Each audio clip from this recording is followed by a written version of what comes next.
बिस्मिल्लाहिर्रहमानिर्रहीम। अस्सलाम वालेकुम। Welcome to my channel. आज हम हरा धनिया और पुदीने की चटनी बनाएंगे।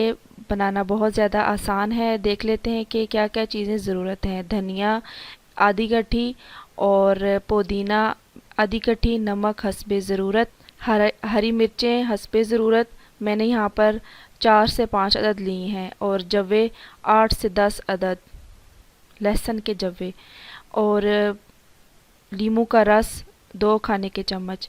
एक हम कूटने के लिए लंगरी लेंगे। बाज़ लोग इसको ग्राइंडर में भी पीस लेते हैं, लेकिन मैं इसको हाथ से बनाऊंगी, हाथ से कूटूंगी। सबसे पहले पुदीना शामिल करेंगे, इसको थोड़ा सा कूट लेंगे। दरदरा होने के बाद फिर इसके अंदर शामिल करेंगे हरा धनिया, इसको भी थोड़ा सा कूट लेंगे।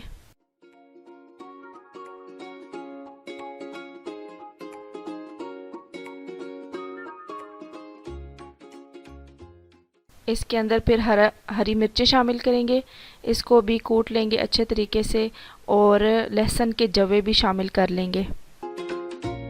इन सारी चीज़ों को अच्छे तरीके से बहुत ही फाइन इसको कूट लेना है। इसको कूटने के लिए 10 से 15 मिनट चाहिए होते हैं। इसको कूटना है अच्छे तरीके से, और आंखें भी बचा के रखनी है कि कोई चीज़ उड़ के आँख में ना आ जाए। इसलिए बहुत अच्छे तरीके से जब आपने कूट लेना है तो आखिर में नमक शामिल करना है। नमक पहले शामिल नहीं करना, क्योंकि फिर ये पानी जो है ये नमक की वजह से आ जाता है, जिसकी वजह से कूटना मुश्किल हो जाता है। और यहाँ पर आप अपना नमक भी चेक कर सकते हैं कि अगर कम या ज़्यादा है तो फिर उसको सही कर लें। मुझे कम लगा था तो फिर मैंने इसको थोड़ा सा और ऐड कर लिया है। अब लास्ट में इसके अंदर शामिल होगा लीमू का रस। लीमू के रस से ये होता है कि इसका जो हरा कलर है वो बरकरार रहता है, और जो है ना वो ब्लैक कलर की नहीं होती। अब ये हमारी जो चटनी है वो तैयार हो गई। हमने इसको एक बाउल में निकाल लिया है सारे को। इसको आप रमज़ान के लिए बना के रख सकते हैं। ये घर की बनी हुई चटनी बहुत ही मज़े की और सेहत बख्श होती है। अब हमने इसको दही के अंदर शामिल किया है। समोसे पकोड़े इसके साथ खाएं, बहुत ही मज़े की ये चटनी बनती है।